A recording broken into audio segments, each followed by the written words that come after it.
그래서 우리 사도신경 말씀 나누고 있습니다. 우리 그 8번째 시간으로서 오늘은 장사한 지 사흘 만에 죽은 자 가운데서 다시 살아나시며 라는 말씀 같이 나누겠습니다. 우리 먼저 지난주 말씀 같이 복습하겠습니다. 지난주에는 십자가에 못 박혀 죽으시고 라고 말씀이었습니다. 자, 질문 드리겠습니다. 예수님께서 십자가에 못 박히셨다는 것은 어떤 의미라고 말씀드렸습니까? 네. 그렇고 또한 나무에 달렸다는 것은 그 당시에 나무에 달렸다. 바로 저주. 네. 즉 예수님을 믿지 않는 자들은 성경에 율법의 저주 아래 있는 자다라고 말씀하고 있습니다. 율법의 저주라는 것은 바로 나중에 심판받는 자가 된다는 겁니다. 예수님께서 각자의 죄의 몫을 가지고 심판하시겠다. 생명책에 기록되지 않은 자로서 심판하시겠다 말씀하시는데 그 율법의 저주를 나 대신에 받으신 분이 바로 예수님이다 라는 것이 바로 십자가에 못 박혀 죽으시고의 의미라고 말씀드렸습니다. 즉 예수님은 내가 받아야 될 저주를 대신 받으셨다라고 말씀드렸습니다. 자, 그렇다면 오늘은 이제 장사한 지 사흘 만에 죽은 자 가운데서 다시 살아나시며 라고 해서 부활절에 대한 메시지를 같이 나누겠습니다. 오늘 이 부활절로서 지키는 의미는 바로 우리가 예수님의 부활을 항상 기억하자라는 의미로서 오늘 부활절 같이 나눕니다. 자, 질문 드리겠습니다. 오늘 질문 이것입니다. 예수님의 부활절이 중요한 이유는 무엇일까? 라는 것입니다. 그래서 오늘 부활을 나올 수는 없다라는 제목으로서 오늘 부활절 같이 나누겠습니다. 오늘 말씀은 바로 시간 순서대로 그 부활의 역사가 일어나기 직전까지의 시간 순서대로 한번 메시지를 한번 나눠보도록 하겠습니다. 자, 먼저 첫 번째로 이 예수님의 부활은 갑작스럽게 일어났을까 하면 이미 예정되어 있었던 사건이었을까요? 이미 예정되어 있었던 사건이었습니다. 자, 그렇다면 이 이미 예정되었던 사건은 언제부터 예정되어 있었을까요?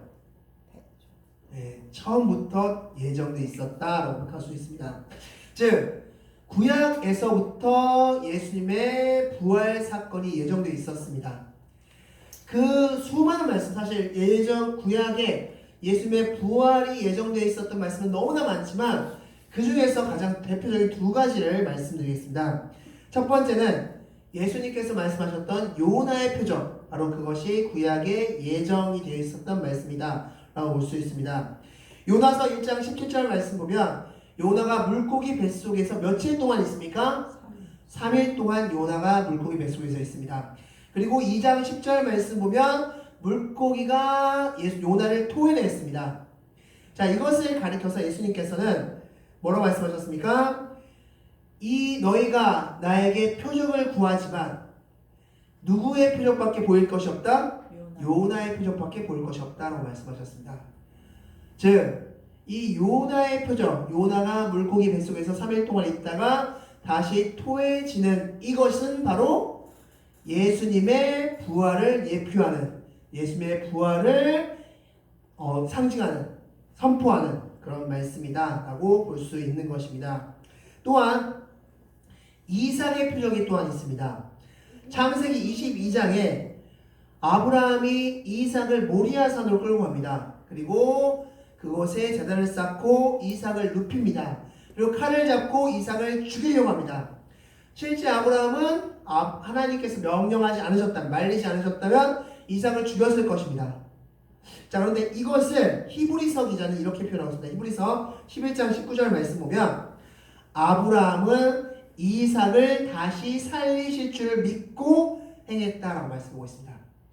즉, 이 이삭이 다시 살아난, 이삭이 죽을 뻔했다가 살아난 이 사건이 바로 예수님이 죽었다 살아난 것에 대한 표적이다라고 말씀해 주고 있는 겁니다. 이거 외에도 너무나 많은 표적들이 시편도 그렇고 이사야서 말씀도 그렇고 너무나 많은 말씀들이 예수님의 부활을 증거하고 있다라고 말씀드릴 수 있습니다. 또한 예수님은 공생의 기간 동안 3번에 걸쳐서 나는 고난받고 죽임당한 다음에 부활할 것이다 라고 말씀을 하셨음을 볼 수 있습니다. 마태복음 16장, 마태복음 17장, 마태복음 20장, 마태복음 기준으로 보면 16장, 17장, 20장이 말씀하고 있는데, 특별히 20장 말씀에서는 그 20장 그 다음 장이 어떤 장입니까? 21장이 바로 예루살렘 입성장입니다. 예루살렘이 입성하는 장. 우리 지난주였죠. 지금은 종료주일. 바로 그게 마태복음 21장인데, 예루살렘을 입성하고, 즉 십자가에 달리기 일주일 전까지도 예수님은 나는 부활할 것이다. 나는 죽었다가 부활할 것이다. 라는 말씀을 남기셨다는 겁니다. 즉 예수님은 계속해서 자신이 부활할 것임을 구약에서부터 신약시대 계속해서 자신의 부활을 말씀하셨다라고 말씀할 수 있습니다.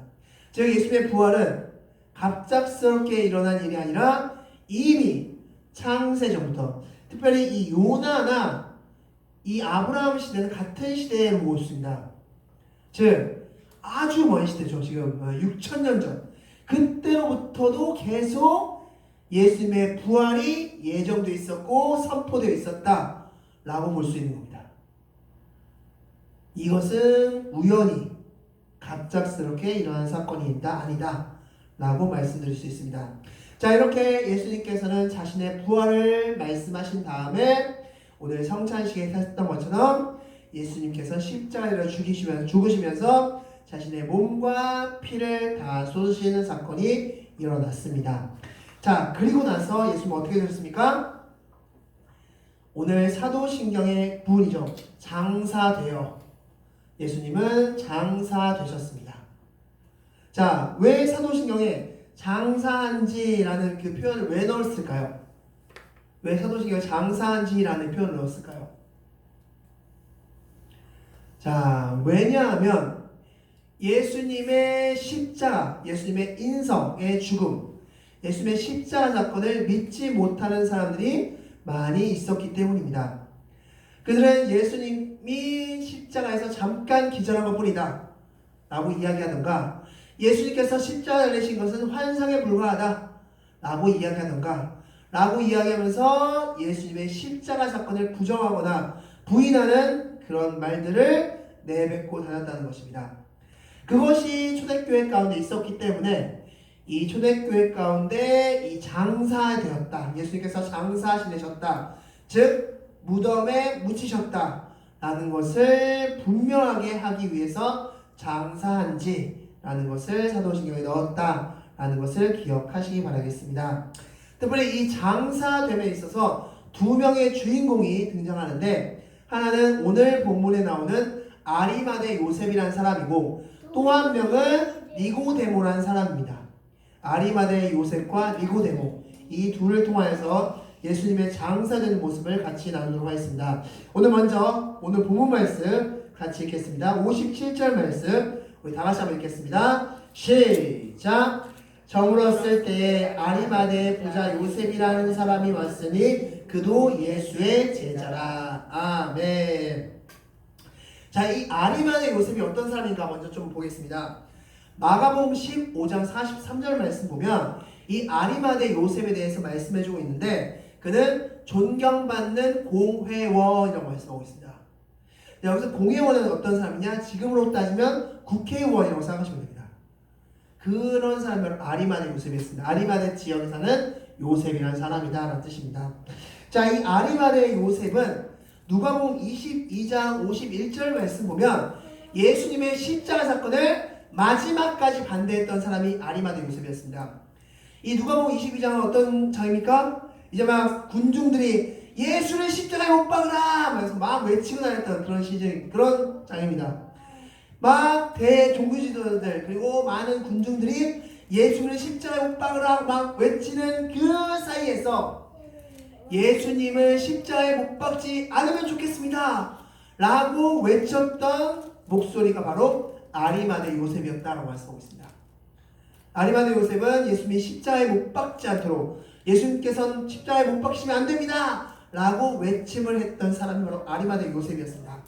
그런데 그의 외침과 달리 예수님은 십자가에 못 박히시게 됐죠.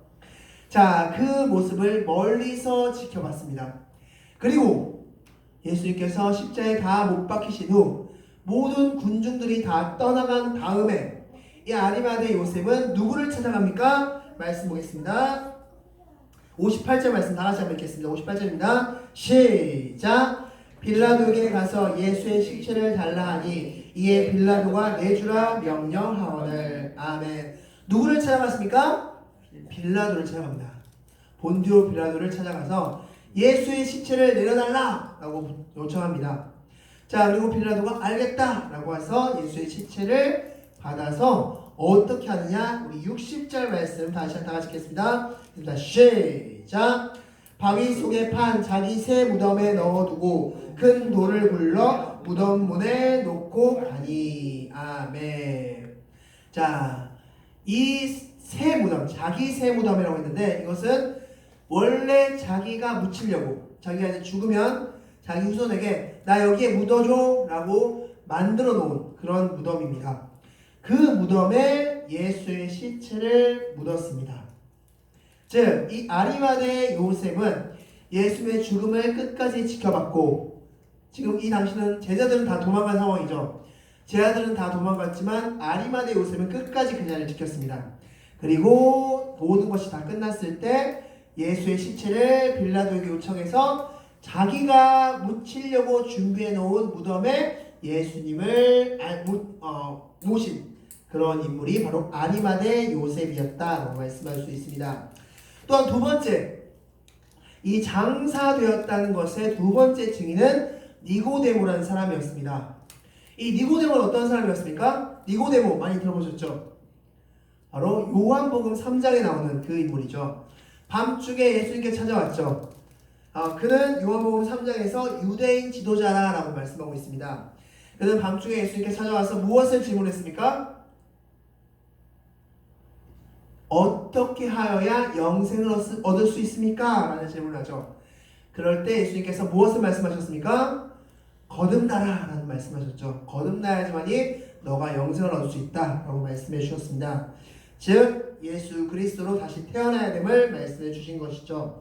자, 그런 아이 니고데모가 요한복음 7장 말씀 보면 니고데모 역시 반대를 한번 했습니다. 어떤 반대냐? 이 당시 예수님을 잡아야 된다는 분위기가 있었습니다. 그래서 예수님 막 신고하라, 예수님이 나타나면 신고해, 이런 분위기가 있었는데 그때 니고데모가 이렇게 반문합니다. 예수, 저 사람을 왜 잡아야 됩니까? 내가 생각했을 때는 아무 죄도 없는 것 같은데 라는 이야기를 합니다. 네. 모두가 예를 할 때 아니오를 외치기는 쉽지 않겠죠. 그런데 니고데모는 당당하게 그 자리에서 모두가 예수님을 잡아야 된다는 분위기였는데 내 예수님을 왜 잡습니까? 저 사람이 무슨 일을 했는데요? 라면서 예수님을 잡을 것을 반대하는 편에 서게 됩니다.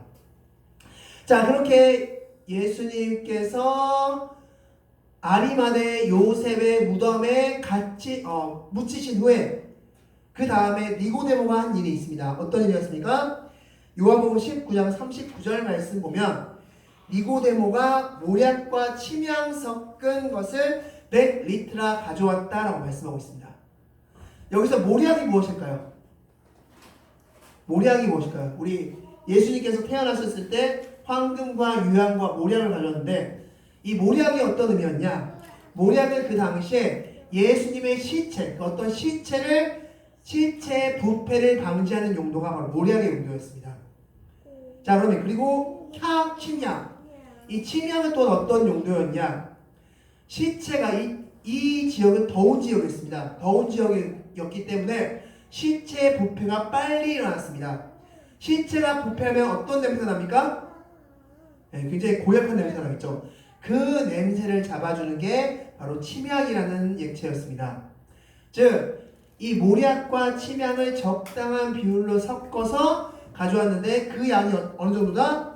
100리트라 정도 됐다라고 말씀하고 있습니다. 이 100리트라는 지금 키로수로 환산하면 약 35kg 정도 된다고 합니다. 이 35kg 정도 되는 양, 그 쌀 두 포대 정도 되는 거죠. 지금으로 따지면 그 정도 되는 양을 가져왔다는 겁니다.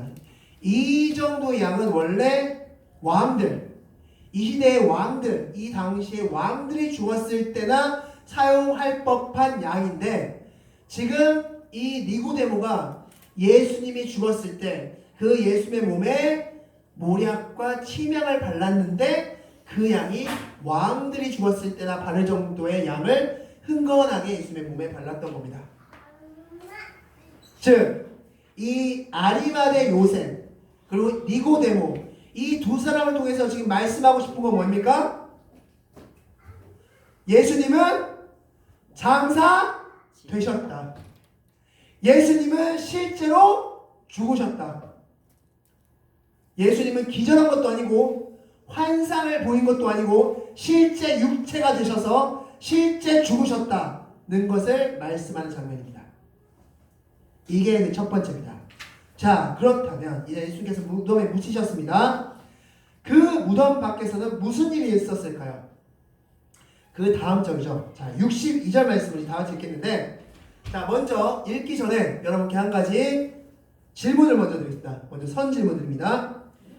62절 말씀을 읽으시면서 재미있는 부분을 찾아주십시오. 깔깔깔 웃고 싶은 부분을 찾아주십시오. 62절 말씀입니다. 다 같이 읽겠습니다. 62절 읽겠습니다. 시작! 그 이튿날은 준비일 다음 날이라 대제사장들과 바리새인들이 함께 빌라도에게 모여 이르되 아멘. 어디가 웃긴 포인트입니까?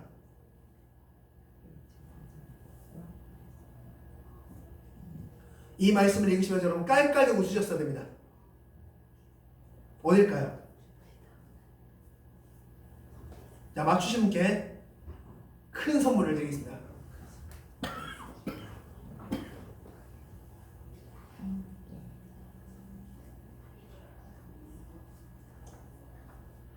여러분 다시 한번 읽어볼까요? 62절 다시 한번 읽겠습니다. 시작! 그 이튿날은 준비의 다음 날이라 대제사장들과 바리새인들이 함께 빌라도에게 모여 이르되 아멘. 어디가 재밌는 부분입니까?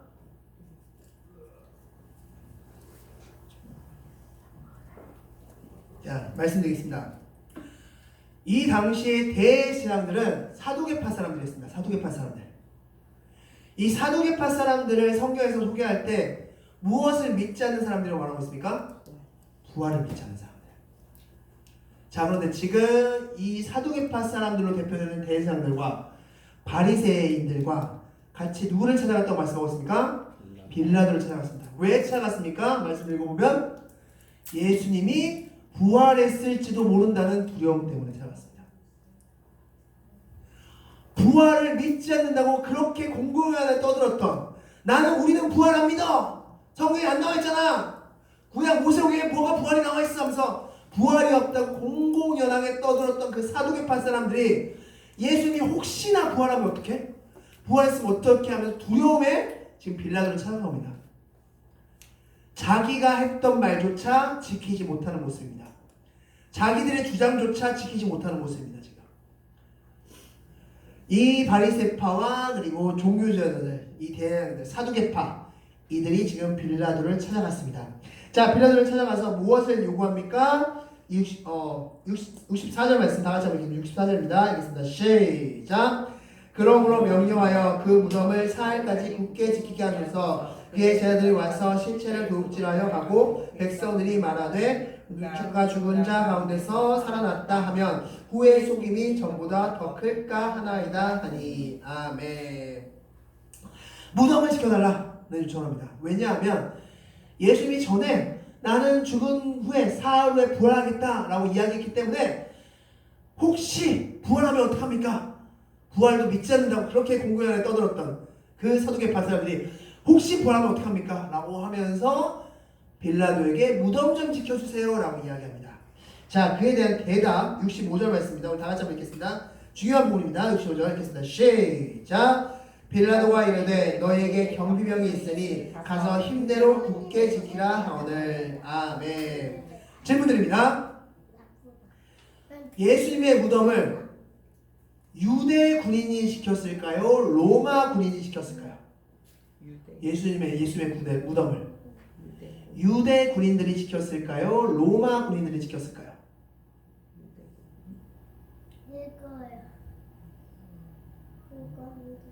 자, 65절을 잘 읽으면 유대 군인들이 지켰던 것으로 오해하고 싶습니다.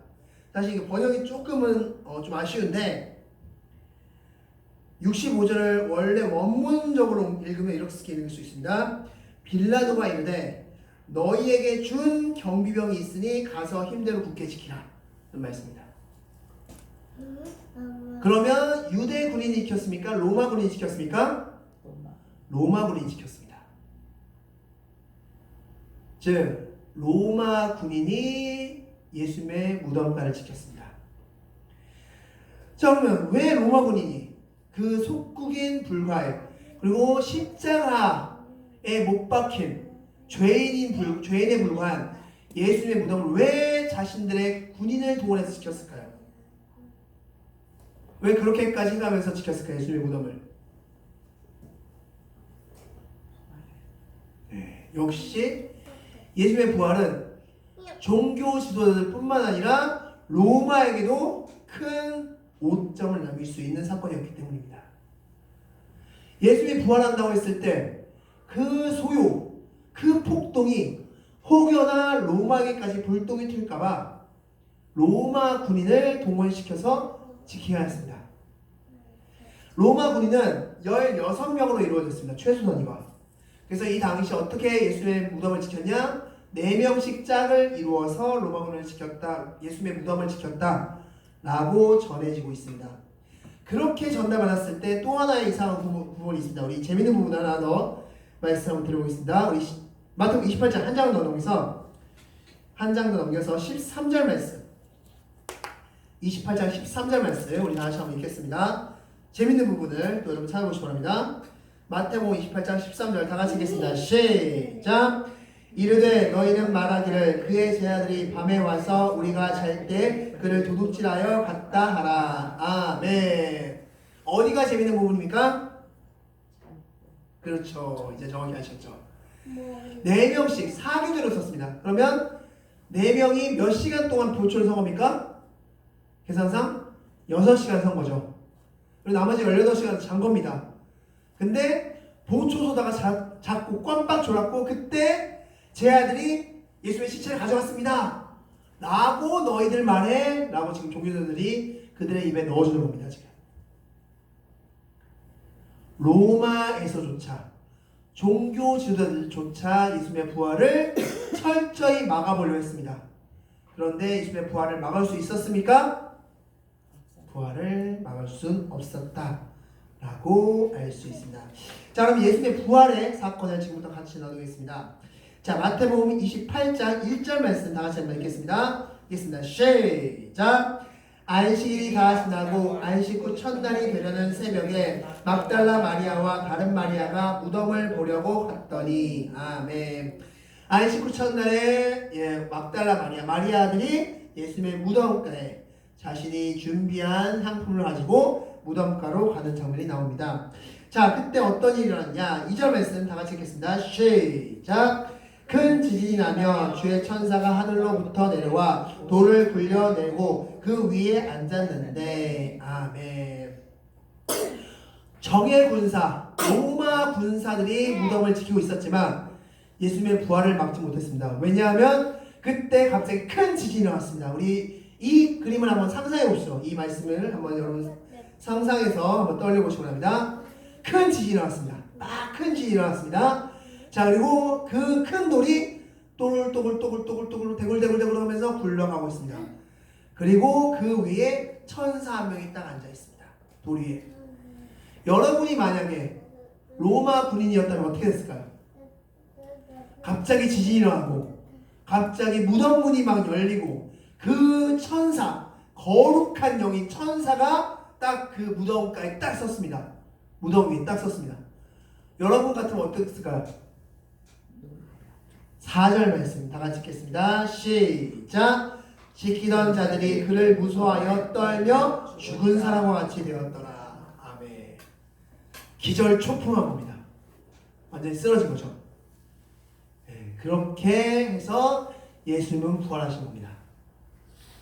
제 아들이 훔쳐간 것도 아니고 다른 어떤 이유가 있었던 것도 아니고 지진이 나며 옥문이 스스로 열렸고 천사가 내려오면서 예수님은 부활하셨습니다.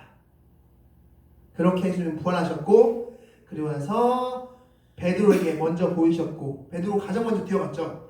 마리아 이야기를 듣고 가장 먼저 뛰어가서 베드로에게 먼저 보이셨고 나머지 도마 포함해서 12제자에게 보이셨고 그리고 나서 고린도전서 15장 말씀 보면 500여 형제에게 일시에 보이셨고 마지막에 만삭된 나에게도 보이셨다라고 말씀해 주고 계십니다. 그리고 사도행전 1장 3절 말씀 보면 그 부활 동안 그 후에 40일 동안 있으면서 여러 사람들에게 보이신 이후 그 다음에 어떻게 하셨습니까? 승천하셨다. 이것은 이제 다음 주에 말씀 나옵니다. 승천하셨습니다. 그게 바로 부활의 사건이었습니다. 자, 그럼 이제 마지막 질문 두 가지를 남겨놓고 있습니다. 첫 번째, 부활의 사건은 정말 있었던 일이었을까요?